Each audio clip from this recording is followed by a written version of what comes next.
Hey, what's going on, everybody? It is Wednesday, March 9th.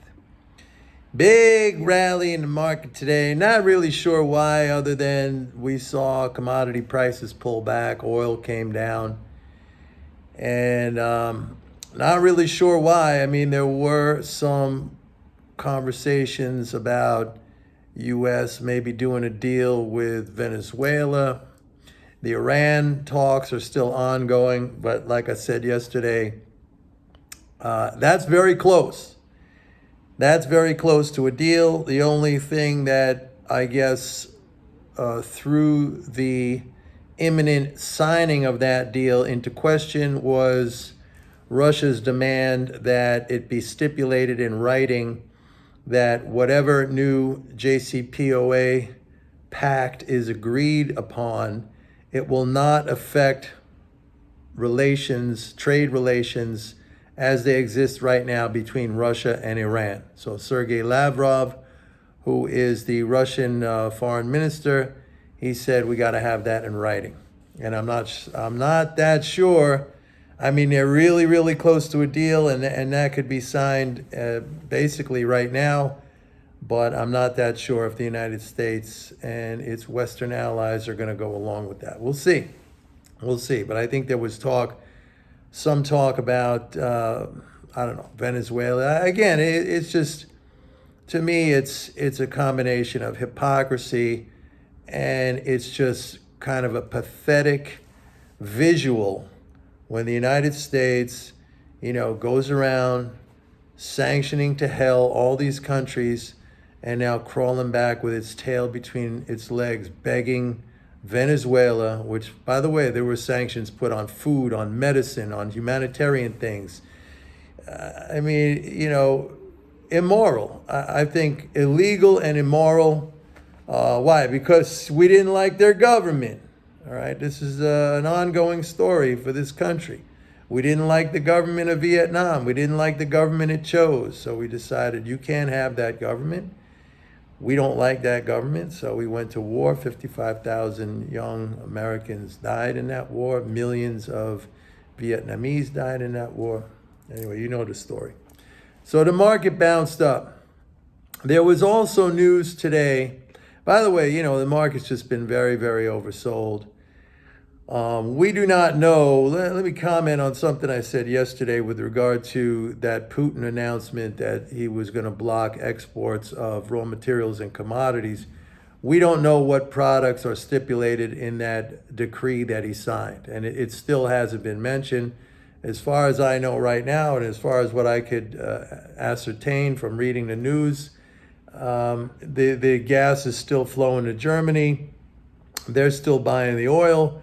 We are boycotting. We have banned the import of Russian oil, so that might affect us. But Europeans are still buying that oil. They're still buying the gas, and Russia is still supplying them.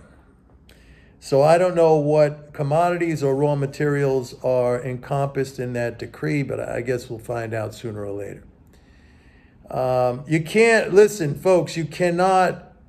I mean, if you're reading the Western news media and you're looking at that and you're taking that as all truth, then you're really deluding yourself. You're not getting a full picture. I'm not saying that all of it is wrong. Obviously, the images from war are horrific. A lot of stuff has been shown already to be false or to be doctored. But war is terrible. I mean, we know this. We didn't hear anything about the 14,000 ethnic Russian Ukrainians that were killed over the last 8 years, and that included women and children in the Donbass region. I mean, again, those lives are okay to be lost, apparently, for the Western media, but this is an outrage. But war is an outrage, and I'll leave it at that. The other thing I want to mention is that today it looks like Congress has agreed on a 1.5 trillion discretionary spending bill through the end of this year. Through the end of the fiscal. So that, I think that should raise up the monthly fiscal flow pretty significantly. I'm thinking with that bill, if that passes, we're going to, and they got to do something by Friday. Otherwise, the government shuts down, because the existing continuing resolution, that's over on Friday at midnight. So this will probably pass. I think it has bipartisan support. I think that might raise the monthly flows up to around 630, 640 billion. I mean, that, I've been saying that's strong. We're currently running right now. We're trending at a 750 billion monthly pace. I mean, it's huge. We did 609 billion in February, but that, we had delayed IRS tax refunds. They finally started to flow out near the end of February. They're rolling over into March, so we're trending. It doesn't mean we're going to end the month at 750 billion, but the 10-day average of the daily flows is now trending to 750 billion. That's huge. All right. I want to say something about gasoline. Gasoline prices have been shooting up to record highs. Everybody knows this. It's been in the news. If you go to fill up your car, you know this as well. Today, something very interesting in the weekly EIA petroleum status report. Gasoline inventories are now up 5.6% year over year. This is not the first time they're up year over year, but this is the largest year over year differential in 20 months. So it would appear that the gasoline market is well supplied. I mean, we're up almost 6% over last year. Prices were nowhere near where they are right now at this time last year.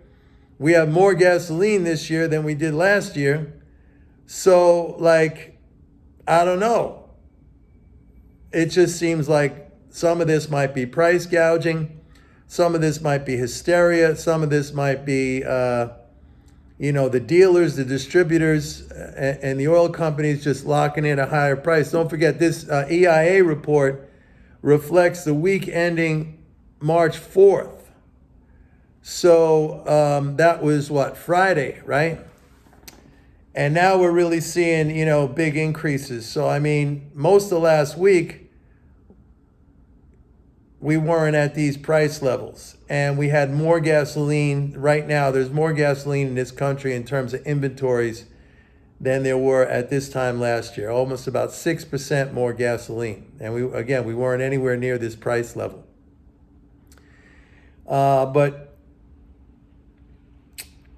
commodities came down today. Gold came down today. The dollar was weaker, and a strong rally in stocks. I'm going to repeat what I've been saying, that under $150 or $150 a barrel under, the economy can weather that price. I mean, there's enough fiscal in the economy. The economy was able to handle that price in the run-up from 2004 to 2008. And we are at much higher fiscal levels right now than we were back then. So I don't think that's a problem. I think you need to get prices well above that threshold in order to have a very negative impact on the economy. And let me restate something that I said yesterday about fiscal expansion in Europe. That's happening now, and that is something we haven't seen maybe since the fall of the Berlin Wall, where you're going to have significantly expanded fiscal in Germany and other countries in response to what's going on in Ukraine. Is going to be much higher defense spending, much higher energy infrastructure spending, this kind of stuff.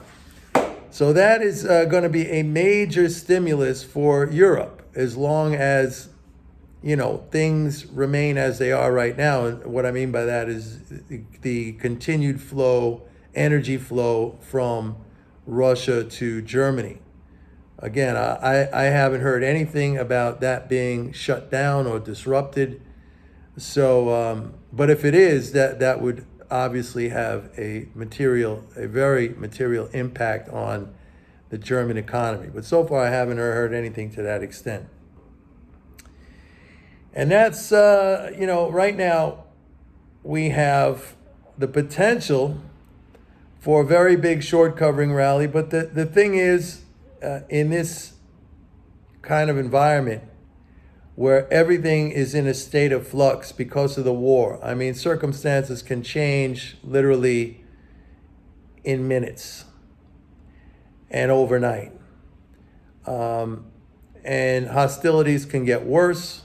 I said yesterday that the comment from CIA Director Burns that the next couple of weeks is going to get, very dire. I have a feeling that, like I said yesterday, he knows something. And I think in that comment, dire, I think he means dire for Ukraine. The Russians are encircling the major cities. The Ukrainian army and the Nazi fighters are in a cauldron, and the Russians are just taking their time and they're squeezing it tighter and tighter and tighter.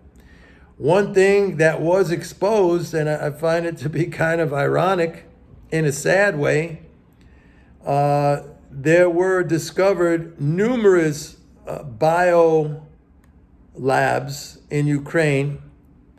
The United States always denied this. There were always rumors about this. As a matter of fact, going back, the Russians have stated on a number of occasions that the United States was operating biolabs in Ukraine, and it was discovered. And it was, Victoria Nuland, of all people, was the U.S. Undersecretary of State, and she was the one who was behind the 2014 Ukraine coup that overthrew the government of Yanukovych. And, that's all public information. There's audio sound of her saying, we got this. We're gonna put in Yatsenyuk. The whole thing. I mean, it's public knowledge. It's public information. She was behind the whole thing. She had to testify in Congress, and she had to admit, yeah. But, her spin on it was like, we're really nervous because the Russians might get their hands on it. Meanwhile, for who knows how long, the United States have been operating these biolabs in Ukraine, dozens of them, and it's been exposed. And what I find ironic, besides the fact that it was Victoria Nuland herself who had to, fess up to this, of all people, the Russians, how many times have the United States gone into countries on some pretext of finding WMDs and never found anything? The Russians went in and did find something. Those were biolabs that we, the United States, were operating over there. So, it's not a good look. I'm sorry, it's just not a good look.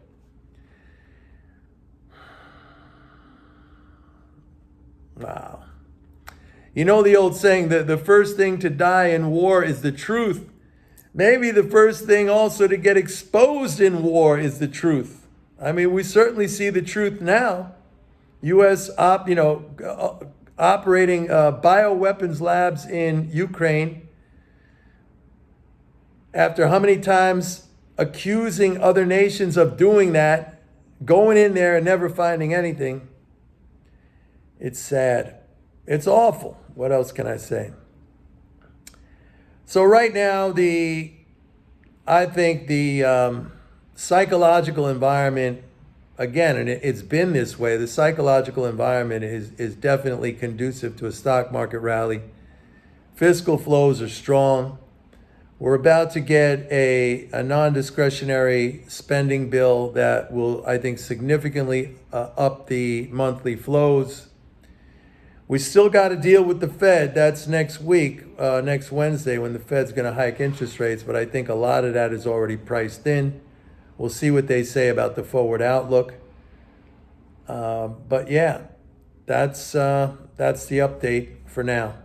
All right, everybody. Have a good one. I'll see you tomorrow. Bye.